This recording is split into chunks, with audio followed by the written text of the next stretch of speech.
လူတယောက်ရဲ့လက်ချောင်းလေးတွေဟာသူ့ရဲ့အသက်ကိုဘယ်လောက်အထိဆွဲထားနိုင်မလဲအခုတင်မြင်နေရတဲ့လူကတော့ Alex Honnold ပါသူဟာကမ္ဘာအမြင့်ဆုံးနဲ့အခက်ခဲဆုံးကြောက်ဆောင်ကြီးအဲကာပီတန်ကိုကျိုးတစ်ချောင်းအကာအကွယ်တစ်ခုမှမပါဘဲလက်ပလာနဲ့တက်ခဲ့သူပါတစ်ချက်လေးချော်လိုက်တာနဲ့ပေ3000အမြင့်ကနေမြေပြင်ပေါ်ကိုအပိုင်းပိုင်းပြက်ပြီးကျသွားမှာပါဒါပေမဲ့သူဟာဒါကိုပြုံးပြုံးလေးရင်ဆိုင်ခဲ့ပါတယ်တောင်တက်သမားတွေကြားမှာ free solo ဆိုတာအနည်းရရှိဆုံးနီးလန်းမှာကျိုးတွေချိတ်တွေဘာမှမပါပဲကိုယ့်ရဲ့လက်ခွန်အားခြေခွန်အားနဲ့ပဲတက်ရတာပါ Alex တက်ခဲ့တဲ့အဲကာပီတန်ကြောက်ဆောင်ဟာဒေါင်းလိုက်မဆောက်နေပြီးမျက်နှာပြင်ကမှန်ချက်တစ်ခုလိုချုံးမှုနေပါတယ်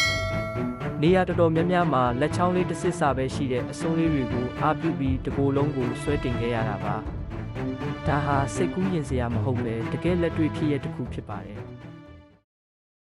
ဒီစွမ်းဆောင်မှုကိုလူတွေကကံကောင်းလို့ထင်ကြပေမဲ့ Alex ဟာဒီတောင်ကိုတက်ဖို့10နှစ်တိုင်လေ့ကျင့်ခဲ့ရပါတယ်။သူဟာဒီတောင်ပေါ်ကိုကျိုးနဲ့အချိန်ပေါင်းများစွာအရင်တက်ပြီးဘယ်နေရာမှာဘယ်လိုကန်ရမလဲဆိုတာကိုသူ့ရဲ့မှတ်တမ်းစာအုပ်ထဲမှာအသေးစိတ်ရေးမှတ်ခဲ့ပါတယ်။ကြောက်ဆောင်ပေါ်ကအပေါက်လေးတစ်ခုချင်းစီရဲ့ဒီနေရာကိုသူ့အုံနောက်ထဲမှာပုံဖော်ထားနိုင်တဲ့အထိလေ့ကျင့်ခဲ့တာပါ။